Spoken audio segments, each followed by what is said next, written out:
Hello, everybody. Welcome to another exciting episode of Jimmy's Jambox. We're back at it again, and we're going to get on into it. But before we do, as always, please make sure to like, subscribe, push all the buttons, do all the things. You know, I don't know where they are, but you do, and I trust you. And with that being said, here's a quick word from our sponsors. Organic herbs and botanicals, skincare and edibles, wellness for body and mind.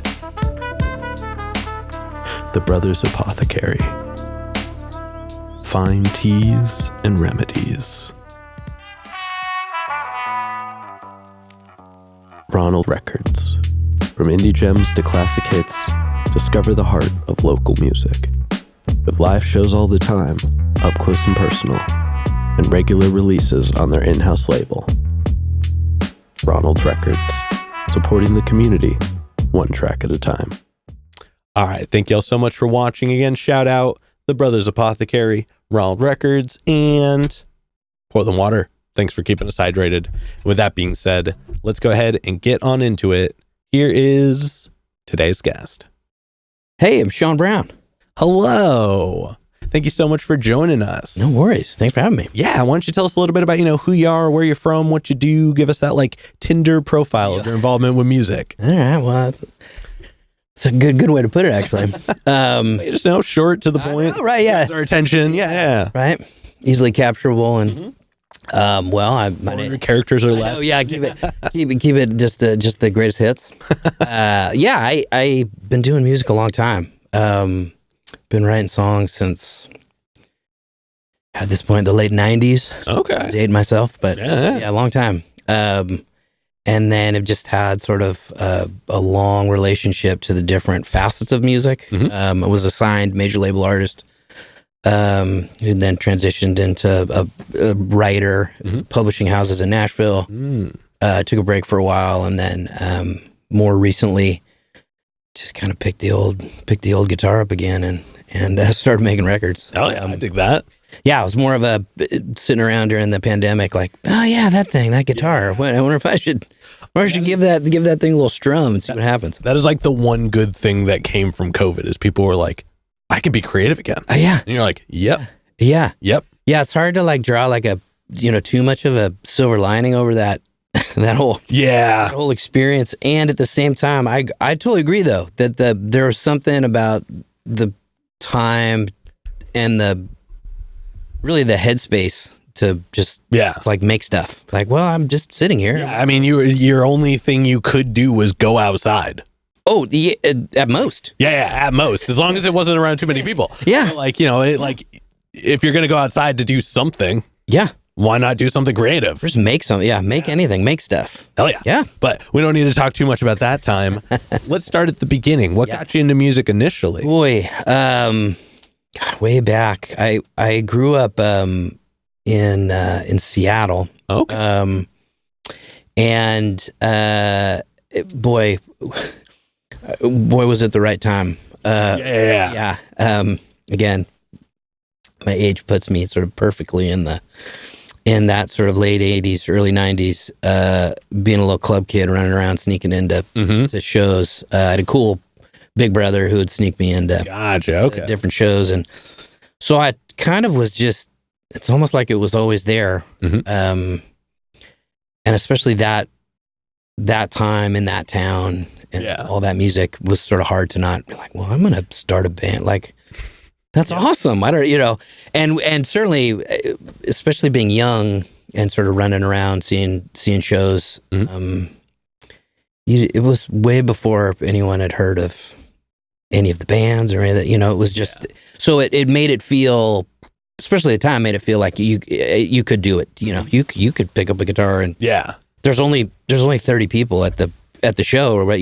It was not crazy, right? For a long time. I mean, 30 is actually not a bad number even still. No, but when you think about the fact that it's Soundgarden and it's 30 people or insert whoever. Yeah.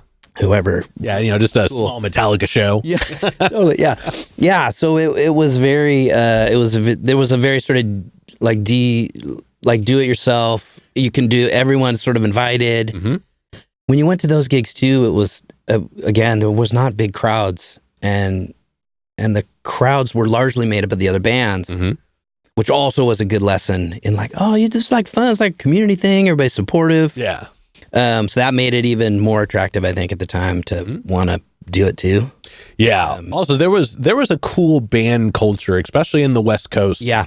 Just like kind of happening well in that time, and it fostered itself well into like early 2000s. Even I think that like just like going into like the late 2000s, like that was just the time. If you wanted to do the band thing, you had just the right amount of resources, but you had so many people that like wanted to do it. Oh, you could. It was pretty easy to put a band together. You know, there was a lot of musicians around. Yeah, especially from like an indie. You know, that whole idea was really built out, especially by the early 90s. As far as there being plenty of places to play and plenty of publications that cared and wanted to cover whatever was happening. So it was very dialed. Yeah. So as far as like wanting to be a part of it, it was probably easier than it should have been to like just It's like everybody can do it. Yeah, so the door was definitely wide open by that point. Yeah. And like, was anybody in your household musical at all? Like, did your parents or your like siblings play? No. No. Okay, so you're really like the first generation. Yeah, I mean, I think there was, my big brother's an actor. Okay. So performance. Yeah, there was a lot of art. There was a lot of art, and there was definitely music and records around growing up, but there wasn't really any like live, music being played too much. Okay. So that happened more outside. Gotcha. Now that I think about it, but like creative, we weren't really allowed to watch too much TV at all. So it was sort of like came from school, you're sort of kicked out of the house. Yep. Be back at dinner. Honestly, not a bad thing. No, not a bad thing. It's a different time. Yeah, it's a different time. Well, it's like even at that age, you're just like, Mom, you don't get it, and now you're looking back, you're like, I get it now. Yeah. We just kind of out running around the street, which you look back on now and you say, oh, I don't know if it's quite the same. But I'm really glad that it was that way because again, I think we're just out making stuff, or even if it was a half pipe or whatever we were making, we're building something, or something was happening out there. Music was always, I think, probably the soundtrack to all that anyway. Yeah, very much. There's always got a boom box out there, or whatever was going on. Yeah, and actually that segues well into this next question. I have a couple of foundation questions I like to check in with everybody on. This first one's one we ask early, it's one we ask often, and it's definitely a crowd favorite. What was the first album you ever bought with your own money? Yes, I know. I absolutely have a clear answer to this. Oh, I'm excited. Although I have to ask a distinctive question though, to your question. Please. In those days, again, dating myself, you had the devastating decision to make when it was, because like CDs were just starting. So then people don't remember this. This was a whole thing. Yeah. Like it was torture. You had to decide, like, is it cassette? Yeah. Like, how fired up am I about this album? Because if you're really fired up about it, then you paid the extra $4 or whatever to get it on CD. And then that was like a big deal. You could play the same song over and over. Well, but it was also like you could bring it with you. Yeah, like. Well, you just get the tape. Yeah. If you just get the cassette, that was like $7. Yeah. But the CD, it was like $13 to get the CD. That was a big difference in those days. So that was a big sort of factor too, where it was you bought, once you finally were able to like buy a CD, it was like, what was the first one? So I would have two different answers then, because there was like, let's do both. The cassette answer. The cassette answer, it was actually John Cougar Mellencamp. Oh, interesting. Album with pink houses on it. That was the first cassette I bought with my own money. Hell yeah. The first CDs I bought with my own money were at the same time. I remember being super fired up, walking up at Tower Records to the guy. Was REM Green and REM Out of Time together. Oh yeah. Yeah, because it was right after REM Out of Time came out. And then it was like, oh, CD, both on CD, and that was a huge deal. That's awesome. Huge deal. That's awesome. Yeah. So very clear memories of those. Oh yeah. And then what was one of the first live shows you ever went to that was like specifically one you wanted to go, like, so you saw was happening, you got the tickets, you went to it. That's the distinction, right? Because when you're growing up, you get dragged to whatever the thing is. Yeah, I mean, not to say that some of those aren't cool. No, like, but they kind of... but like, there's something about the independent decision when you're like, music. you're like, I need to go see them. Yep. I am going to get myself there. Yeah. Yeah. Yeah. It's a little bit of a niche answer. But we, the first one is actually an answer to your question, was... I don't know if everybody remembers this band. Some might. There's a band called the Connells. They're from South Carolina, and they were it's very of the time indie rock, REM. So adjacent. Yeah. Kind of power pop band that was touring right at the time, and they actually came. There was like a fundraiser at our high school to get them to come and like play in our gym, and that it was successful. They came, and it was like, oh my god! And that was the first concert. Oh, okay. It was like my thing. Yeah, I had some like skin in the game. Oh yeah, that's good. And then that was amazing. But again, remember that vividly to this day. That's awesome. And then it was sort of all hell broke loose. Yeah. I was like, once you go to a show for the first time, you're like, this is what it's like. No, I know. It just louder. Yeah, louder, more chaotic. Please. Yep. Yeah. Always trying to get to the front. I still remember the first time I was like, I don't need to go to the front, Jimmy. Like, you don't need to. Yeah, like it still can be cool from here. It hurts. It hurts when you're like, go ahead, guys. I'll be right here. Yeah, like I can still see fine. I can hear fine. I'm near the drinks. I'm near the bathroom. I don't have to. I'm not squozed in. Yeah, that was a hard lesson. Yeah. That for me came out of necessity, just based on not being tall. Yep. That's how, for me. It ended up being that. I was like, well, so I either had to crowd surf to actually see. Yeah. Or I learned, I was like, I just don't get to be up here.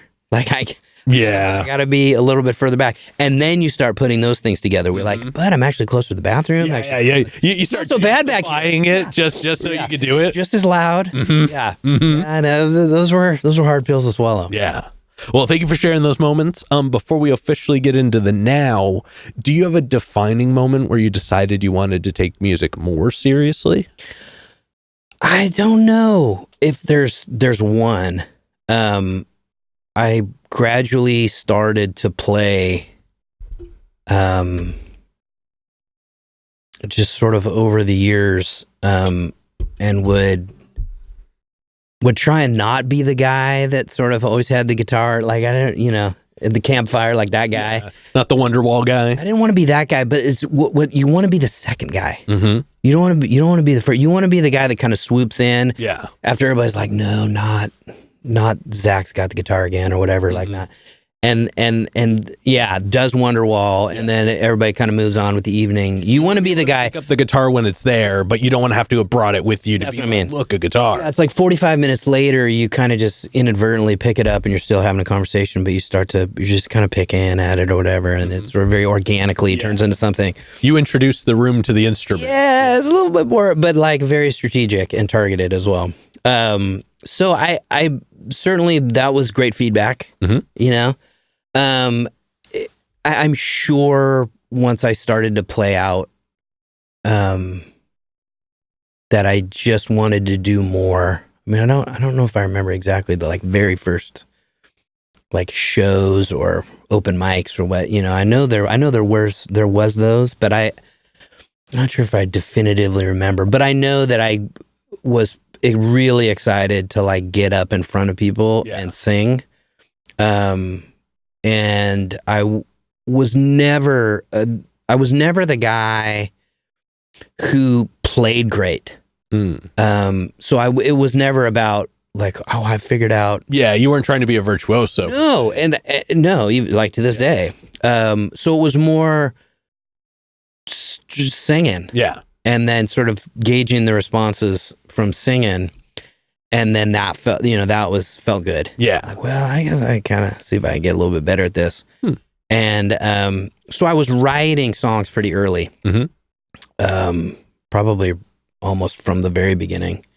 Figure out a few chords or whatever, and you're like, I think I was already like, well, let me see if I can come up with my own thing. But I'm sure all of that, together was defining enough to sort of pushing me. It's sort of a combination of all those factors. Just I wanted to do more. Yeah, and I mean, it doesn't sound like you ever really stopped. You know what I mean? Like, no. I think I've sort of started and stopped. More like professionally. Yeah, more it's like your front position on it, but like it's not an instrument. No. Since you started making music, I don't feel like you've really ever let it go for a little bit. No, even when I stopped, I sort of stopped touring. It was maybe like 2011, I think 2011, 2012 in there, which was when it was sort of, I seamlessly sort of transitioned into sort of the publishing, songwriting world. Yeah. And time. Well, it was just a whole different job. Yeah. It was very apples and oranges. But again, I playing, it's like I was doing a lot. I never stopped playing. It just looked and sounded pretty different, but I didn't stop. Oh yeah. Well, that sounds like a good time for us to take a look at more of the now. Let's get on to what you're doing in the present day.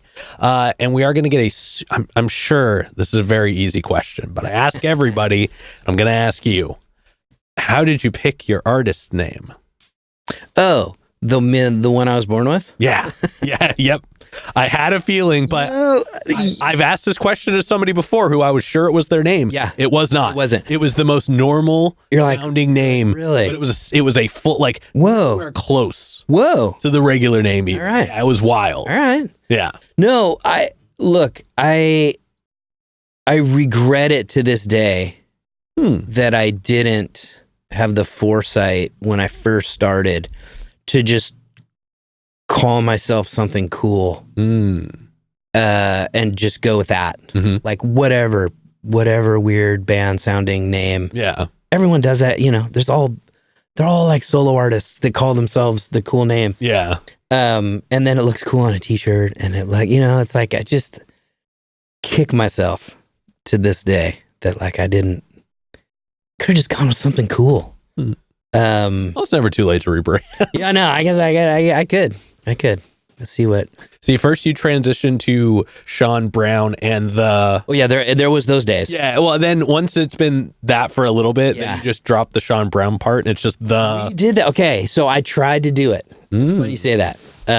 I had there was a version of sort of my touring, sort of. I think it was probably like the biggest project, my own project ever was. It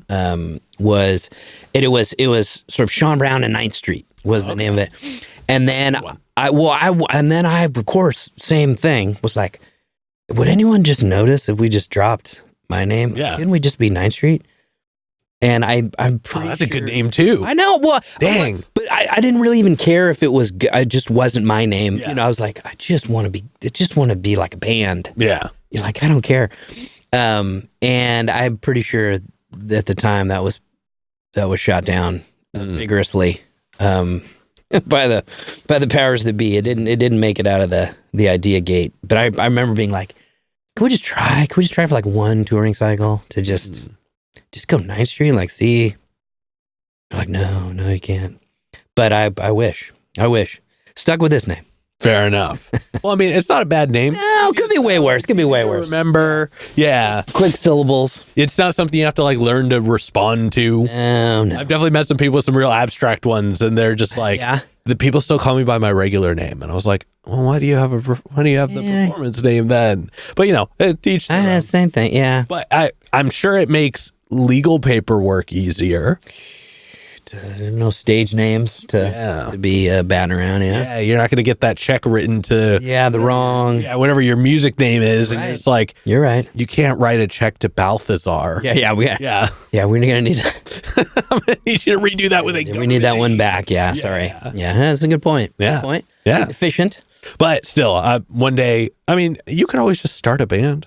Dude, I know. Like, you know what I mean? Just you're right. Start as a side project. I know. Have the band open for you every time. I know. Let people know it's you for your audience, and then I know. just be like, hey guys, the band's going now. It's funny though, the amount of times you hear that people kind of went that route. Yeah. And then the thing that they were just doing for fun, that they called the stupid name because it was for fun, then is the thing. Mm-hmm. And then you're like, I am stuck with. I mean, that's the old Dave Grohl story or whoever too. You know, it's like there's a lot of those versions. Yep. It's like, I didn't think anybody was going to hear this. Mm-hmm. And now I'm stuck with Foo Fighters or what, you know? Yeah. Like there's a lot of those stories that it's like, for me, I was always jealous. Like I would love to have that problem. I would love to be just wishing I had called it something less lame. But like it's just so, there's a really great English band that actually just came through Portland pretty recently that's called Wonder Horse. Oh, that's a cool name. Right? Yeah. But the guy, the dude who's great singer-songwriter and producer, he just, put a band together and just record under a different name and just, like just another avenue. Yeah. And the thing blew up. And so he's out doing Wonder Horse. And he's like, I would have called it something different. It's like, had I known, I don't think I would have quite gone this route. But I literally thought 0 people would have ever heard it, right? That's fair. Yeah. It probably looks cool on a t-shirt though.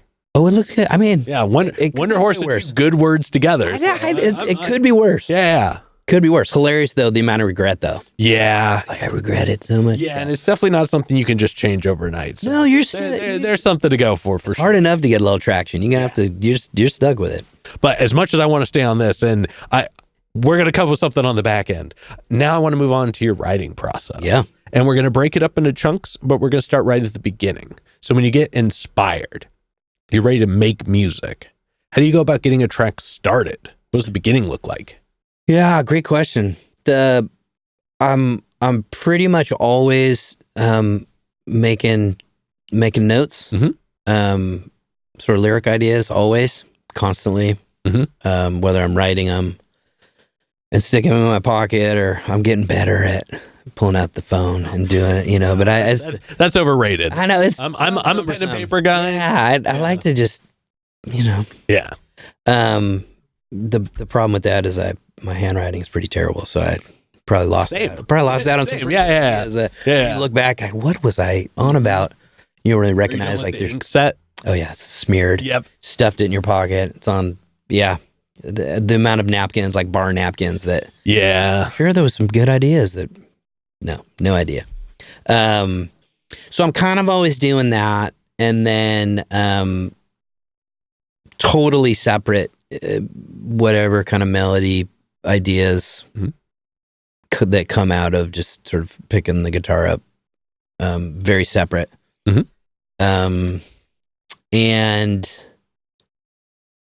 so I'm not really like a lyrics first or music first. It's sort of separately happening all the time.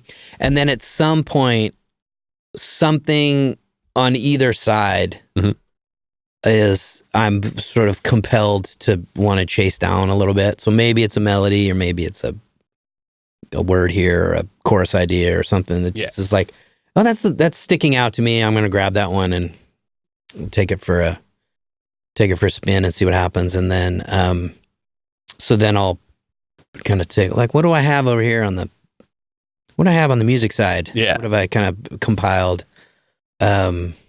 And then I'll sort of fuse things until something kicks off. Gotcha. And when you're writing, are you like, do you have like a home setup you'll like throw these ideas into so that you can like hear them back? Or are you just like, I'm gonna put these words and these music together and I'm just going to keep playing them until I know them back to back? Yeah. If it's good enough, I'll just make a voice memo. And then sort of move on. Okay. And it's pretty, I mean, these days it's pretty clear if there's something that's really sticking out that you gotta, like, okay, I gotta finish this one, and these other 5 can just sort of I imagine just away. given the amount of time you've put into it, you've probably learned those patterns early. Yeah, I know the ones stick out pretty good. I mean, I don't always know if they're gonna end up, being compelling songs or even halfway decent songs, but I know, like, if I'm interested, there's a feeling there. Yeah. That's that thing's happening. Yeah, very much. I gotta see where this goes. And that's kind of an undefinable thing, but I know when it's in the room for sure. And then once you get a track finished writing, so it doesn't have to be like recorded and released or anything by that point, but you've gotten it to where you can start learning it. How long does it usually take you to feel comfortable enough to perform a track? Oh, I'll do it today. Okay. Yeah. And here's the thing about doing it for a long time.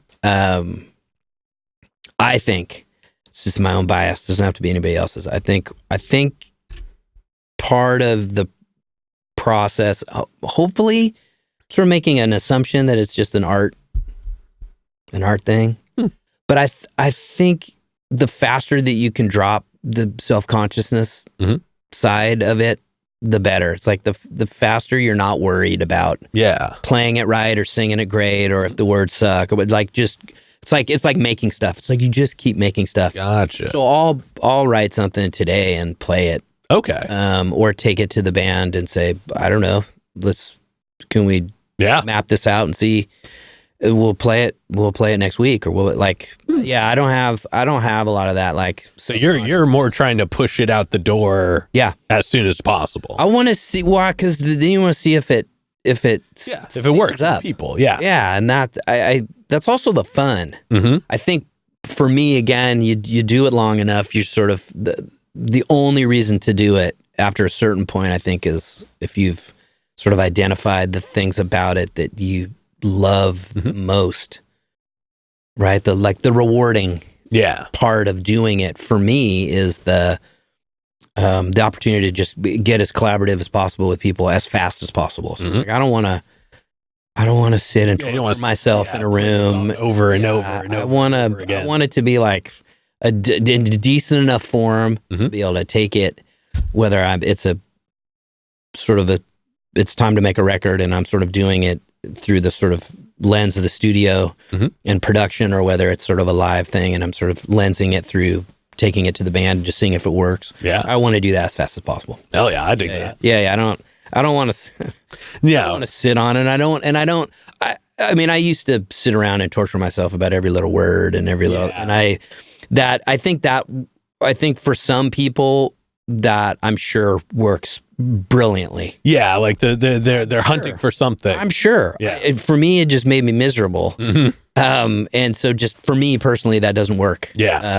I just need to get it in some kind of rough shape. Yep. And then I'm also not precious. Again, it's just like I lost that years ago as far as like, it's not a great idea, Shawn. Or this verse is terrible. Or it's like, I'm here for it. Like, all right, cool. Is the rest of it okay? Are we scrapping the whole thing? Like, there's a lot of words. I can rewrite a lot of words. Yep. So I want the feedback. Yeah. I want to be in the mix. I think that's creatively with people. I think that's one of the more important parts of being a collaborative artist. Yeah. Like, if you're not willing to hear no, it just doesn't work the same way. Also, there's been plenty of times where like the no can even strengthen the resolve a little bit to like explain yourself a little more. And then when you're like, wait, but if you hear how it breaks down with this, and then you can turn people. Yeah. And then suddenly you get to lean into it, or it could be met in the middle. There's so much cool stuff that can come from a discussion about why something can or shouldn't be there. You know what I mean? Like, that's the fun. That's the fun. The fun is bashing it out and then, because everyone was honest and involved and present, then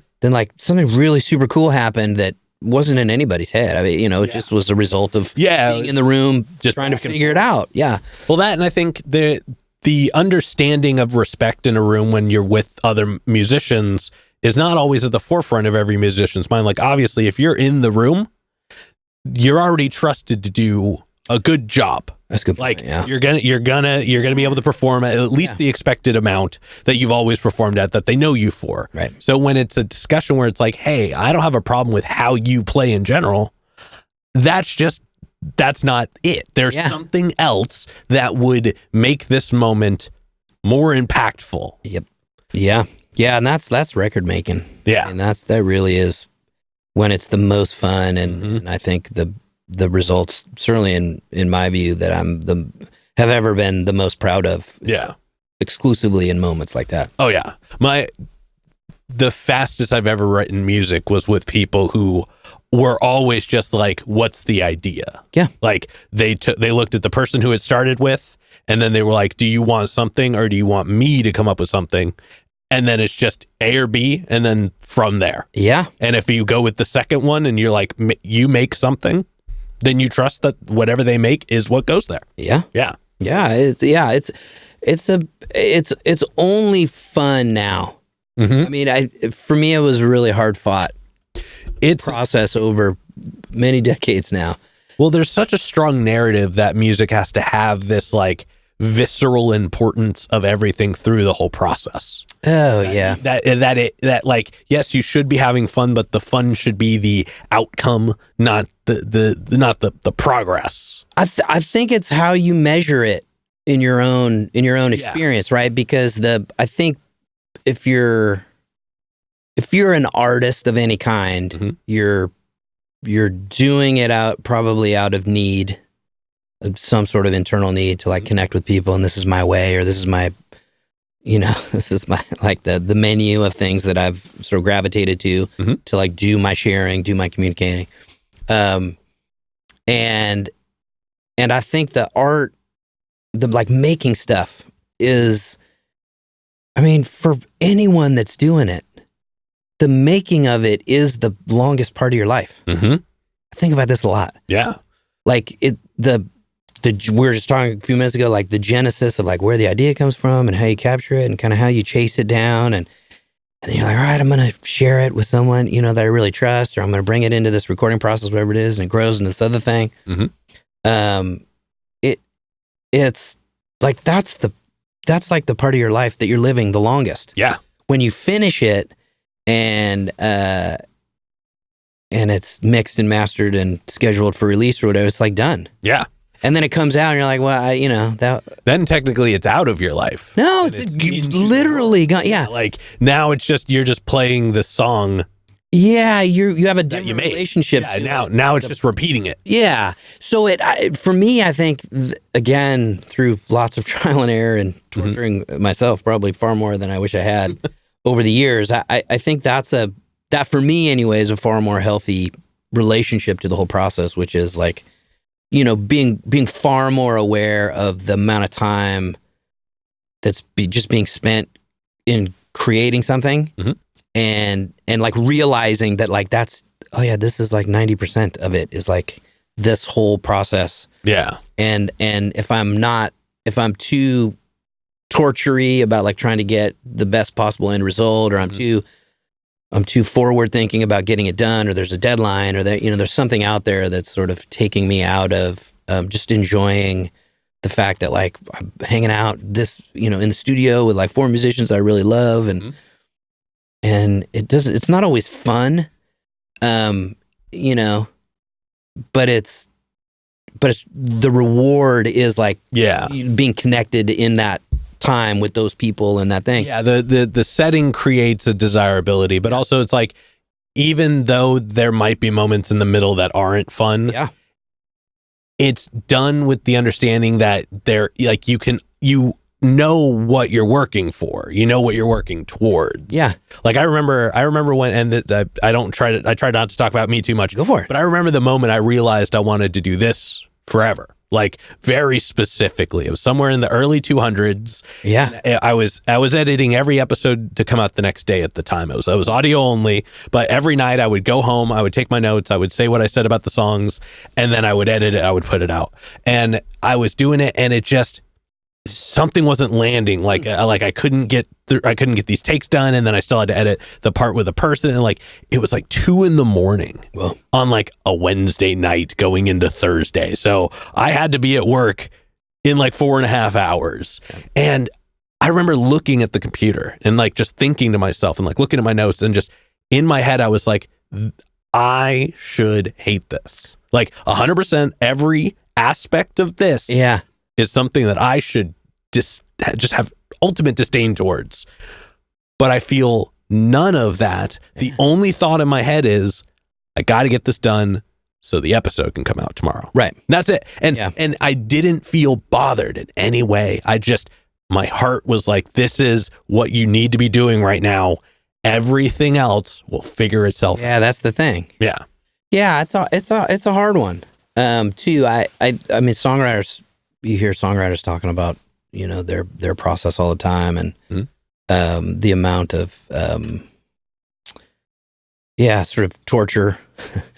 It's such a bizarre, because I'm not a vocalist. The closest I've ever gotten is talk box, and that's cheating. Hey, but I've never been a like words guy. That's never been my realm, because it's so strange for me to be able to figure out how to articulate something in that way. Like it's like, you know, I play bass, and I think I play good enough that I can articulate music how I feel it. But the realm of like putting the words out there, because they're not just the words that have to come out of you, they're words that have to be received. You know what I mean? Like the sentences have to be coherent enough that even if they are poetic, even if they are abstract and are speaking entirely in metaphor, you still have to be able to know that it's a sentence. Yeah. And so it's just there is something magical in that. I think so. And there's also, again, it's a real process oriented idea, but there's always this debate, certainly with songwriters, about the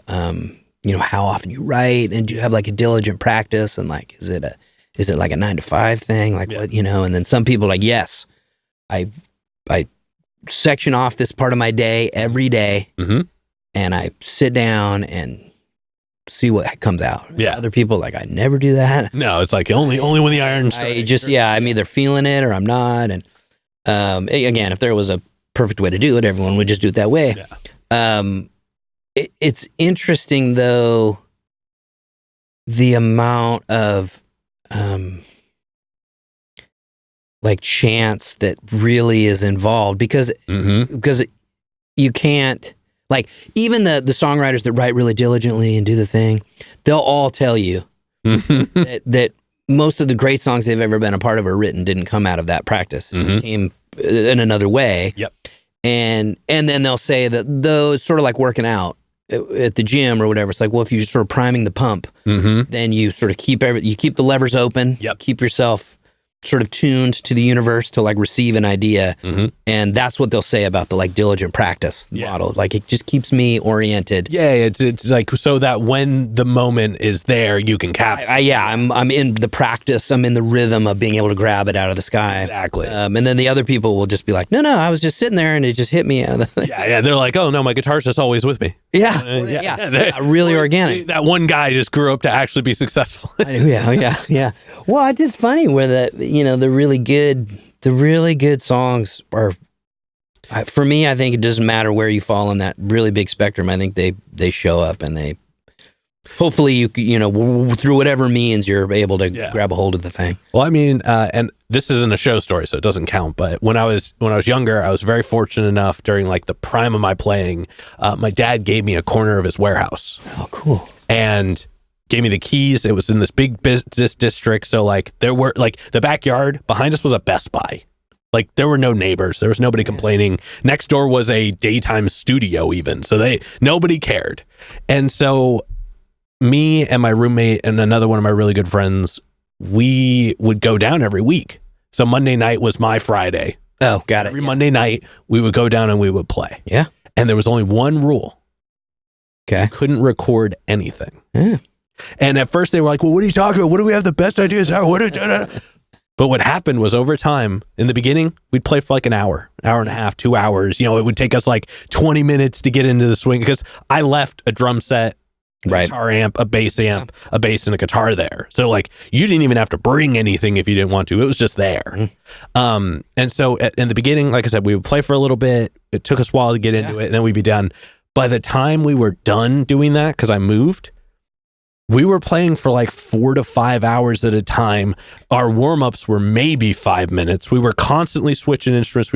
And then the following day, that Tuesday happened to be Saturday for all of us, we would all go and in our respective spaces write some of the coolest stuff we've ever written, because we were just flushing out the motions. Like we didn't sit at our instrument and play the 4 things we always played whenever we had an instrument in front of us for the first time in a small stretch of time. Yeah. Man, it's a fair. That's just a cool way to do it too. Have the best. Have the luxury of time. It was the best. Like being able to just go until your body was like, please stop. That's enough. That changed. That changed not only the way that I like wrote, but it changed the way I like perceived other instruments. Yeah, that's cool. Because it was so much live playing that it was just, and it was live playing with other people who were as good as, we were all equally good, but we all equally ran out of ideas early on. So we had to start improvising equivocally to each other. Yeah. So it rising tide raises all boats. Yep. We just kept filling that room with water. Well, and you get way better listening. You get way, all of that reacting, all that. And it had some of what you were saying, where like you just stopped caring. Yeah, like you were like, hey, like I would do drums a lot because it was my kit, and like I played on it more than any of the two did. But like there would be plenty of times where like I would just be like, oh my god, I'm trying to play this thing and it's not working. Where's the groove? Yeah, there. Okay. I'm just gonna do this. Yeah. I'm just gonna. Okay, I feel it. There we go. Now like it just sometimes you just kind of have to let yourself learn how to breathe inside of the music. Yeah, that's the like losing the self-consciousness idea that just you got to kind of get yourself out of your own way. I think we could all just do that.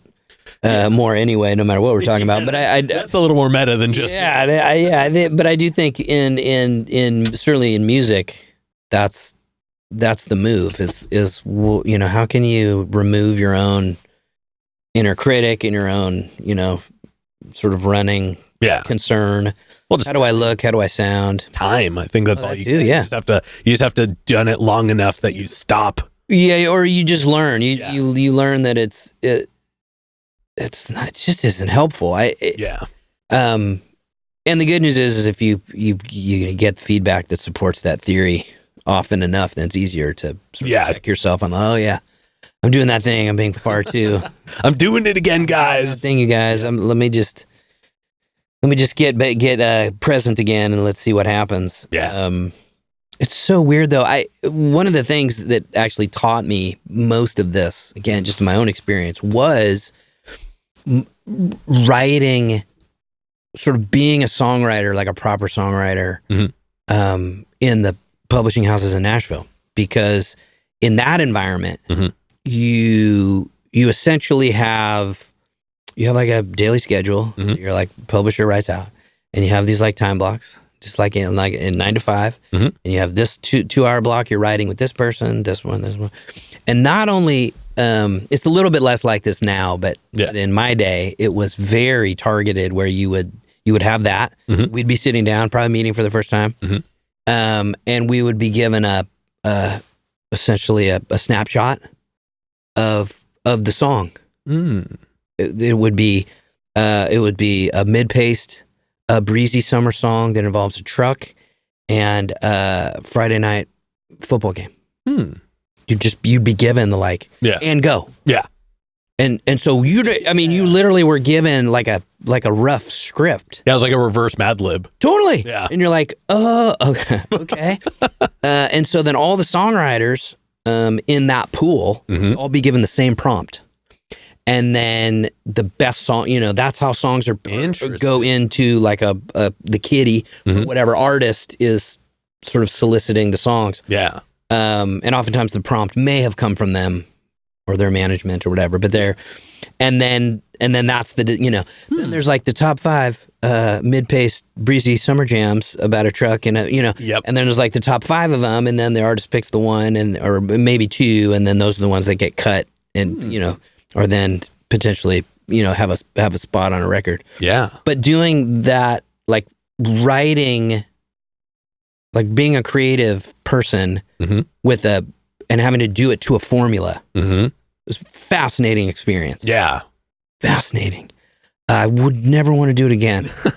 I didn't want to, I did it long enough to sort of write some okay songs and like have a little bit of success with it, but I didn't. It was like, at a certain point, you're like, you're just going to do this forever? Am I going to sit down and write to these prompts?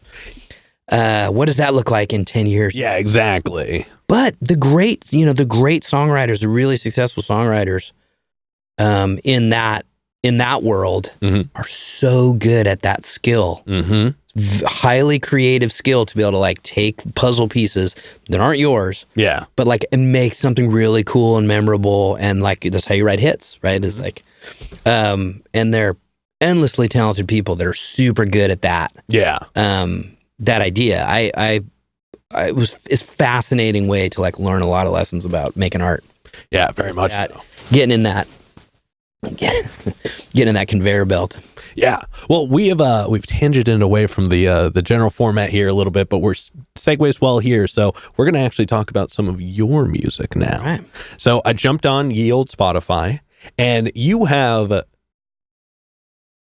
music going all the way back to 2002 on there. Yeah, literally 23 years of music. Is that what it is? Yeah. Yeah. I mean, if I did my math right, 2002, 2025. Yeah. Yeah. So at least as far as what's on there. And it's cool. It's really good music. And what I thought was really interesting is I went back to 2002. Like I went all the way back to the start. Wow. I kind of cruised through all the albums, got through all the singles. Yeah. And what I thought was really interesting is that as time has progressed, you've always stuck to what feels like your sound. I appreciate that you haven't really tried to jump on too much of like what was trending at the time. And it's very like easy to hear when it's your music. So you've had a sound for a long time. You kind of planted your seed in your garden. You tended to it well.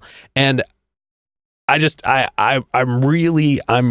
it's cool to kind of hear songwriting that goes that in depth.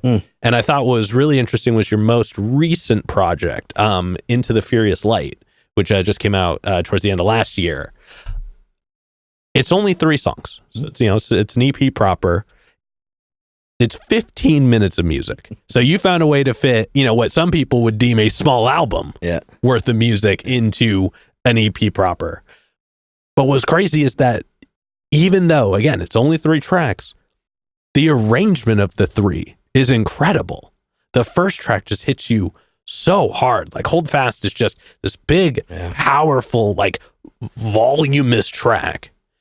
And then the sad one comes in. Or, I'm sorry, that's not the second one. Then Let Them Love Ya. Yeah. That one comes in and just tears you apart. Yeah. Oh my God. Like the contrast between the two, like the deafening pull from that second track or out of that first one into that second one. It's massive. And then the third track, the sad ones, that just, it rounds it out in such a cool way. And there's such a journey within each track individually, as well as the total experience. It's really cool, man. I had to share that. I think it's a really interesting experience. Yeah. Thanks. Yeah. It was, we're real proud of that one. I think there's a number of sort of facets of if I'm going to do a record now, put any kind of record out. It has to be really, we have to feel like it's great, you know? And, I think the contrast, there's a lot to be said about the contrast between Hold Fast and Let 'Em Love Ya. But I did write them back to back. I really psychoanalyze that too much. But it is factually accurate that I did go back to back on those tunes. probably is a little bit of a call and response, because Hold Fast, I think, very clearly was going to be that sort of anthemic type jam, I think, from the Sitting Alone, you can kind of tell early on, like, oh, this one is going to be, and that, to be fair, there's a little bit of a different, it's a different type of song. Yeah. I think not too far out of the wheelhouse. No. But there's a different thing there. That is, it's a big song. It's a fun song. Mm-hmm. You look forward to playing that one in the sets, or, it's like, it's a cool song. And I'm happy that it, sort of turned out. It's the other thing you figure out when you do this long enough. It's like, well, you can have great ideas, and you can lose it along the way, and then you the result is whatever the result is, and you're like, well, it's a little lackluster. I really, because it's just, there's a lot that goes into, tracking up, writing a song and tracking it and mixing it, mastering it. Yeah. Remixing it, whatever, there's a lot that happens along the way that may or may not capture the thing that was sort of the initial thrust. Yeah. And so that one, I felt like we really did it. It really did sort of full circle all the way around, and it was also the first song that we cut here in Portland. I had never done that. Oh, interesting. Where'd you record it at? We recorded with Steve Drizzo's over at the Panther. Oh, hell yeah. And I did it. We actually did it with the guys, like the band, the Portland band, which is the only song that I've ever done that way. Wow. So essentially, it was an inverted process. Typically, I work with Greco Barato, who since I came back to do music, has sort of produced everything that I've done. And he's well known. He's a lot of people's lead guitar player. He's Shakira's lead guitar player. He's like Lionel Richie's lead guitar player. He's a guy. He's a guy. He's out there. Good guy to have. He's a good guy. He's a good guy to have. And that the first records we made when I sort of started to make records in the pandemic, after taking a big time off, was essentially, it was like Greco and my records are all Shakira's band. Everybody that's playing on them, like all the musicians, it's Brendan Buckley on drums. It's all the Shakira crew. Well, and in the pandemic, that was easy. Yeah. And not as big of a deal as it might sound, because like literally everyone was. What were they doing? Yeah. Everyone was staying at home, and everyone had their home studios up. And so it was like, what are you doing? And then I would say, Greco, are you serious? He's like, yeah, just give me a second. And then so let me just get Shakira's band on the horn. No, it's literally what happened. Yeah. And so then we've sort of had a version of that process ever since. And so what was so cool about Hold Fast was that we inverted it. Typically, I would go to LA and sing or do whatever we would do, and build out the songs we were doing. For Hold Fast specifically, Greco flew up here. Oh, damn! Produced the sessions at the Panther with Steve, and Ben Landsverk played on it, and Ned Failing played on it, and Jeff Langston played on it. So those are the guys that I play out now with in Portland. So it was great. Even that was so fun, just to like have a little bit of a different process, but have those guys play on it. Yeah, it's also why it sounds a little bit different, I think, than what people might assume something new from me is gonna sound like. Yeah. So super amped on how that all turned out. Oh, yeah. It doesn't always turn out good. No, not always. Yeah. Well, thank you for sharing that. Yeah. I am curious to know, though, out of all the music you have available, what are some of your favorite ones to perform? Ooh. Yeah. Kind of depends on the night. I mean, Hold Fast for sure now is like I'm just like itching to get to it in the set. Yep. I of my own songs, there, it's always it kind of comes and goes.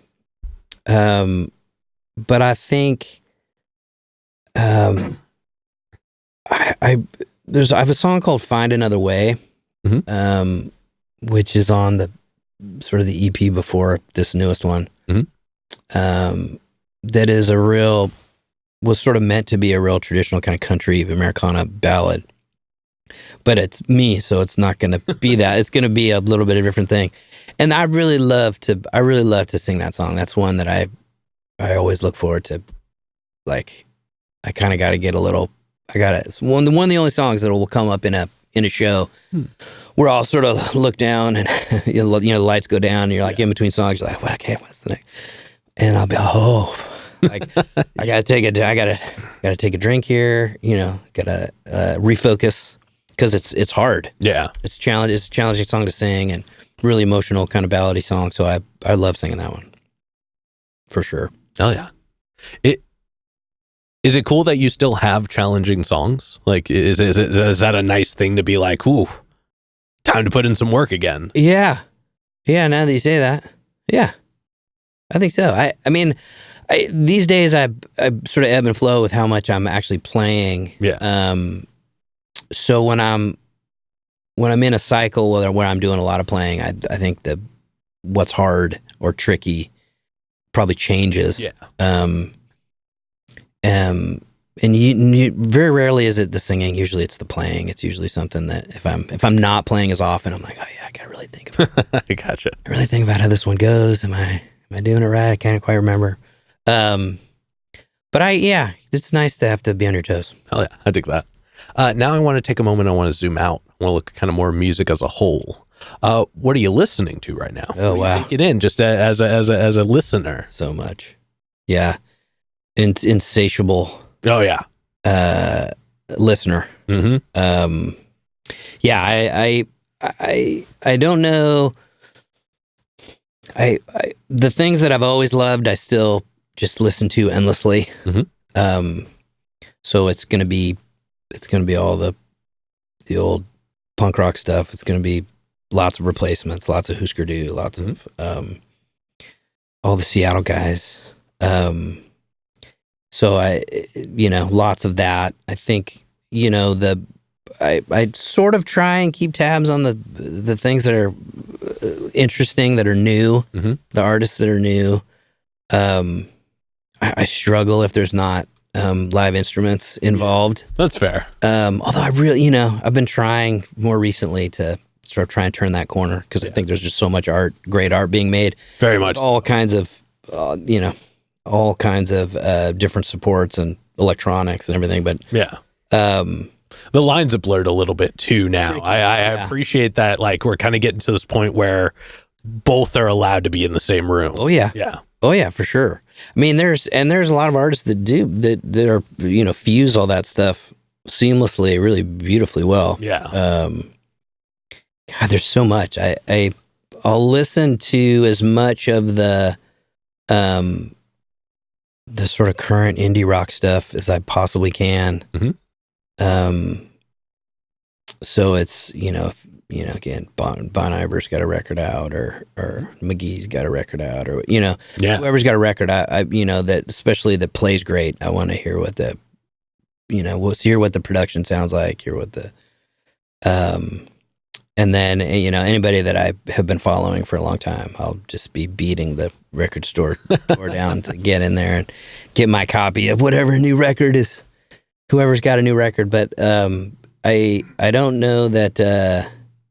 There's so much music. That part's really fun. Yeah.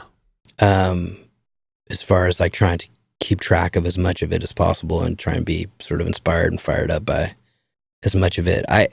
I tend to want to go to shows more now, too, which is, I think, been really fun to sort of, I don't know. It's probably different for everybody that plays music, but for a lot of us, it's not always the thing you want to do with your Friday night or whatever, is like go to a show. Yeah. But for me, more recently, I want to go.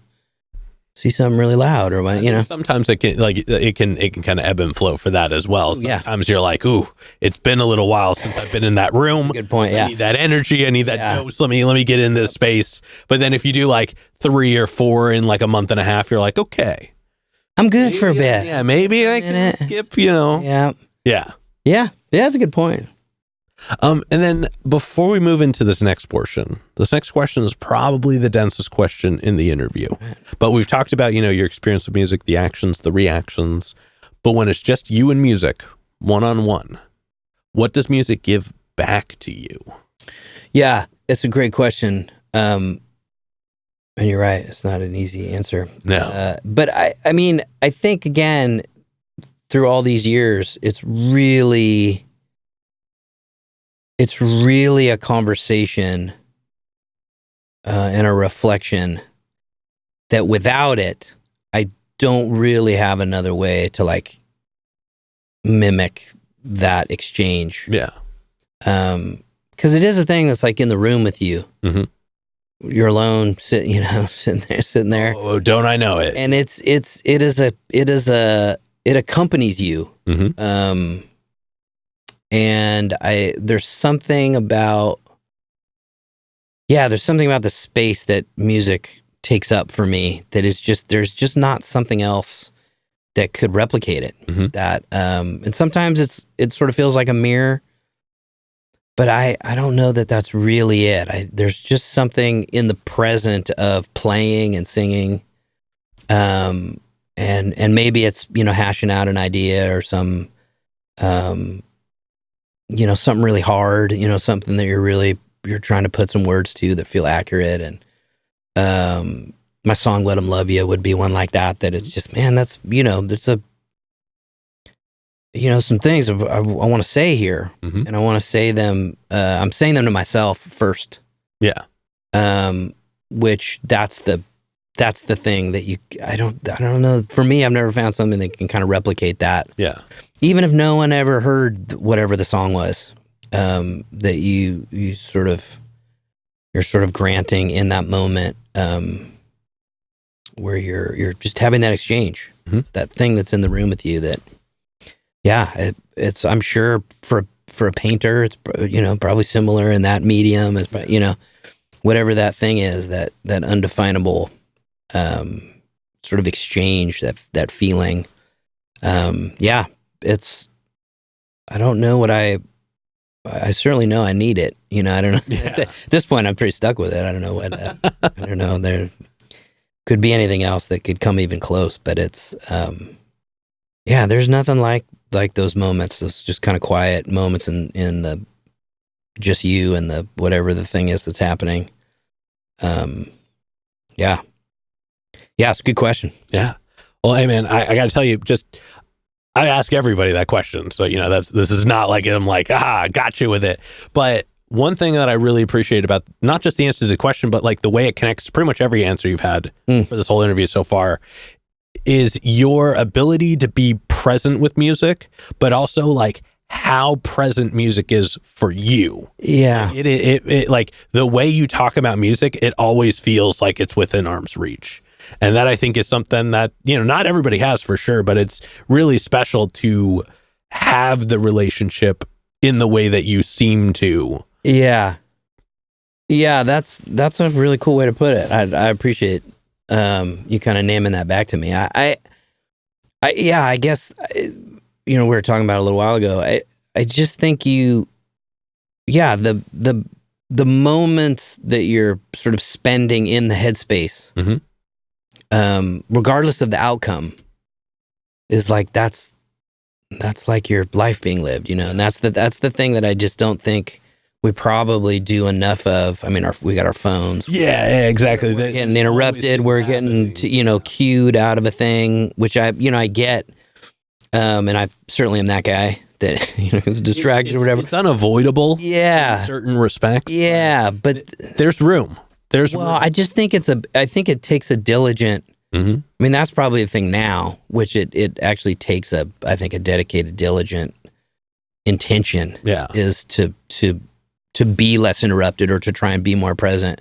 Because again, I think the at least the time spent being more cued in or being more present is, like when you step back and you really reflect on it, it's like, that was like 90% of the thing, or like, and if the whole thing is about the finish line or the goalposts or, whatever the thing is that we're sort of forward thinking about, it's like all of this life is like, you're just flying by you that you're not even the one thing and not on the things that even like build to that. Right. Yeah. And that's, I think it's perfectly said. I think now, I mean, certainly where music fills that spot for me is like, I want to be in that. Yeah.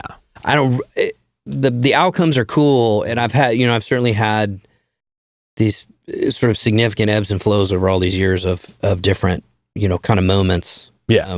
In sort of how important music was or how successful music was at any one time. But I certainly think now it's never been as fun as it is now. Yeah. Never. Well, you had to put in all the time to get to the point where you can't now. Probably it. Yeah. And that is the part that is hard to communicate. It's never communicated well, especially to people like early on in music. You're just grinding. Is that, well, it's not even so much, I don't even think it's so much the grinding. I think it's that you have to do I guess, grinding is a good way to put it. You have to put in the time, you have to put in the motion, but you have to do that not so much for like the video game aspect of it all, where it's like experience points, but because there has to be a story. Yeah. There's never been a famous person in music. There's never been a like person who has like redefined music that hasn't lived something. Yeah. You have to live things to talk about things, but there is a reason to continue to do things like in the motions, exercising. Bodybuilders, I think, are the best physical example of like what can be done in the realm of music. If you're putting in the reps, you get an outcome. Yeah. Maybe it's not the outcome you're looking for. Maybe you're looking at the wrong outcome.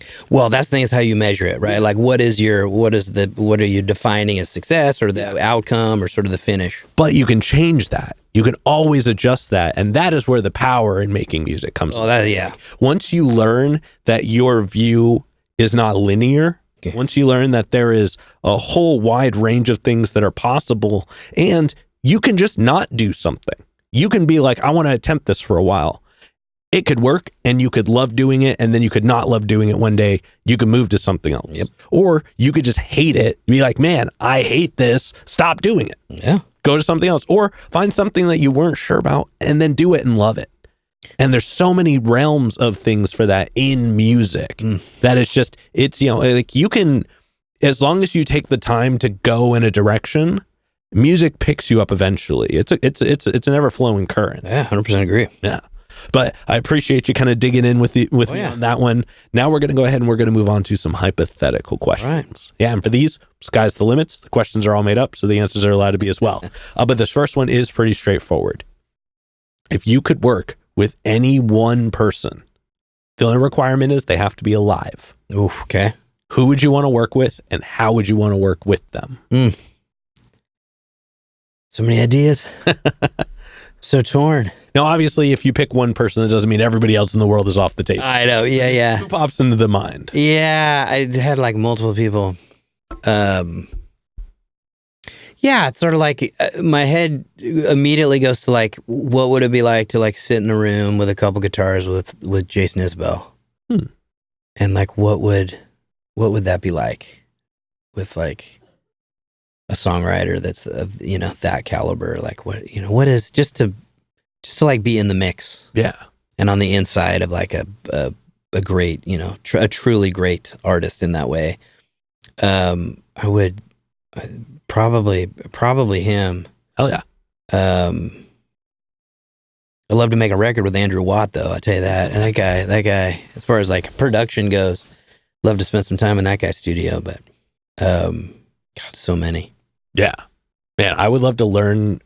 I would love to take a day of drum lessons with Steve Gadd. Oh, that is like that man, unbelievable. Yeah. And like still, like what's great about someone like him is he was the best 40 years ago, and he's still the best now. You know what I mean? Like it doesn't like those guys in that echelon.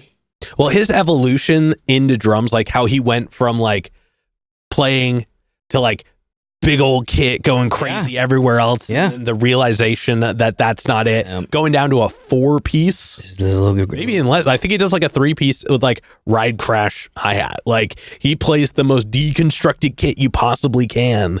They always talk about how when he comes in and does a session, you like your experience of the session and like what you're hearing is one thing, and then you come back in tomorrow, or you come back in and you kind of put it up, and you're like, what is it? How is it so huge sounding? It just seemed like it was, it's like the masters. Yeah, the masters. Steve Jordan would be another guy like that. That's just, they're the masters for a reason. Like very much like so. Steve Gadd was. He was like number one on the call sheet decades ago, and he's probably in his little 70s or something now, probably. Oh yeah, still kicking too. Oh, still kicking. No pun intended. Unbelievable, yeah. but true. Yeah. Oh, I mean, any of those guys, man, just the absolute masters. Yeah. And then subsequently, who is a local person that you're aware of that you haven't gotten to connect with yet? Oh, I'd like to. Oh, that's easy. Peter Buck. Oh, hell yeah. Yeah. Everybody always talks about how like Peter Buck's always around. Which I mean, I'm sure he is.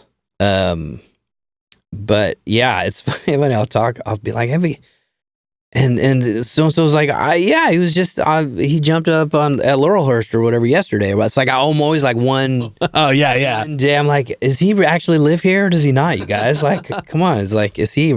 He just has somebody. He has somebody telling him when you're about to be here. Like, oh, I gotta go, guys. I gotta go. You don't understand. Apparently, he pops up on like every show ever, and it's never the ones I'm at. Damn. So I mean. Well, everybody, you know what to do. Add him in the comments. Let's see if we can make that happen. Yeah, come on, Peter Buck. And then for this next one, like I said before, sky's the limit. It's pretty literal in this sense. If you could perform anywhere in the world, and you wouldn't have to worry about crowd access or building stability or power. It was guaranteed the best lineup, guaranteed the best show. And it doesn't have to be a venue. It could be anywhere. Where would you want to perform? Well, I mean, yeah, it's hard to not think about a couple venues. Yeah. It's like. I mean, you can choose a venue. Yeah. It doesn't have to be if you don't want it to be. Yeah. I think I would be pretty happy with like one at bat at Red Rocks. Hell yeah. That's actually my dream space for this show. Yeah, it's just such an incredible. Kill Tony beat me to Madison Square Garden, so I gotta you had to I gotta reset it. Yeah, like, damn, he already, I guess, burnt out now. Years ago I played I don't know if they still have it. The Sasquatch Music Festival was a big music festival. I don't know if they still do it. It was at the Gorge. And I played in the like in the little outside stage. It was sort of like basically the beer garden, but it was sort of adjacent. Yeah. Like sort of, you basically were like playing to the beer garden, but you weren't actually in the beer garden. So it was like a little side stage. And I'd sort of been to shows before actually playing there, and I've certainly been to a couple since over the years. But that's one too where it's even from that vantage point of like, playing on one of the smaller stages, be like, what would it be like? What would it be like to like be up on that stage with the Columbia River behind you and just the sun going down? Again, it's sort of like Red Rock's idea where it's just such a natural wonder, with the natural beauty, and music, being present. What would it be like to be actually making the music in those kinds of places? That's where my head goes. Yeah. But he could take that question a number of really cool places. I'm sure people go nuts with that one. Yeah, I've had some fun ones for sure. Yeah. And then to wrap up the hypothetical questions, if you could get one more album from anybody, they could be alive, they could be dead, they could have not put out an album in 100 years. They could have put out an album yesterday. Who would you want an album from? No. It's so hard. It's the last hypothetical question. Yeah, I'll go. I mean, I'm not the most original answer, but I'm sort of, it's like Jeff Buckley or Otis Redding. which one. Be one of those guys. Okay. Those are both super solid answers. Yeah, they both sadly died young. Yeah, very much so. Yep. All right, but with that being said, we are going to go ahead and start wrapping this up. What can we look forward to in the next 6 months? What's happening? Well, there's some shows. Next month we're playing the good old Atlantis here in Portland on the 15th, May 15th. There's a couple other shows that'll be announced pretty soon. So we're gonna play. There haven't been enough shows. So I think that's kind of the goal for the next quarter or so. And then there's already going to be more. There's already more songs. There's already a couple records in the line. Hell yeah! So we'll have to get to those here pretty quick. Yeah, well, definitely looking forward to that. For this next one, then go and look straight at your camera. Tell everybody how they can find you. Oh, you can go Shawn Brown Sings on Instagram. It's probably the best one, and you can help me out there because I recently had to restart that one because it got stolen, and we had to kind of restart it. So we're sort of in the building blocks of like trying to get some of those numbers back up. So if you're so inclined. That's probably the easiest place, though. Probably the place I go to the most often for updates and things like that. But ShawnBrownMusic.com is also just as good. But probably those two. Oh yeah. And then any other plugs? Any other shout outs? Anybody else you want to put on while you're on here? No. I mean, you've definitely mentioned plenty of people throughout. Yeah. It's not like you've forgotten any names. Yeah. No.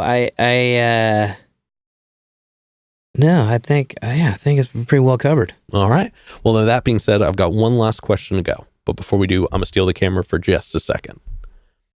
As always, y'all, please make sure to like, subscribe, push all the buttons, do all the things. I don't know where they are, but you do, and I trust you. And one more shout out to the Brothers Apothecary, Ronald Records, and Portland Water. Thanks for keeping us hydrated. And with that being said, the final question. And this is entirely up to your interpretation. All right.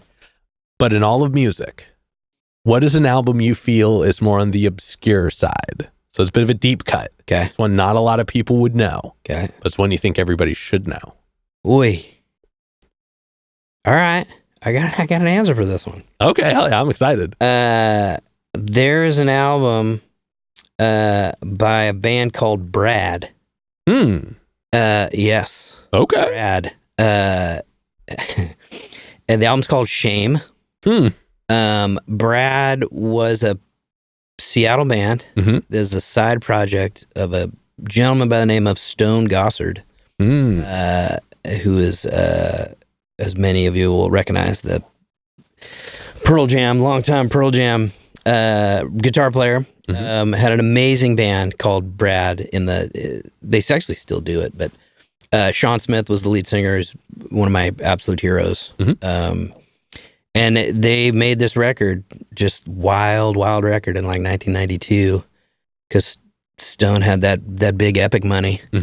And it's an absolute Stone Cold Prince adjacent jam.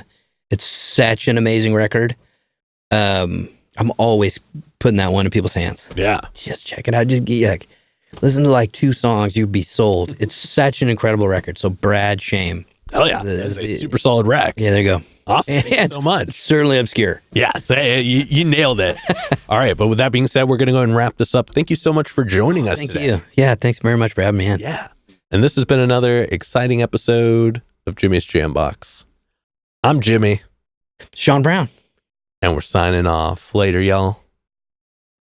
That's a wrap. This is not a podcast. This is a show.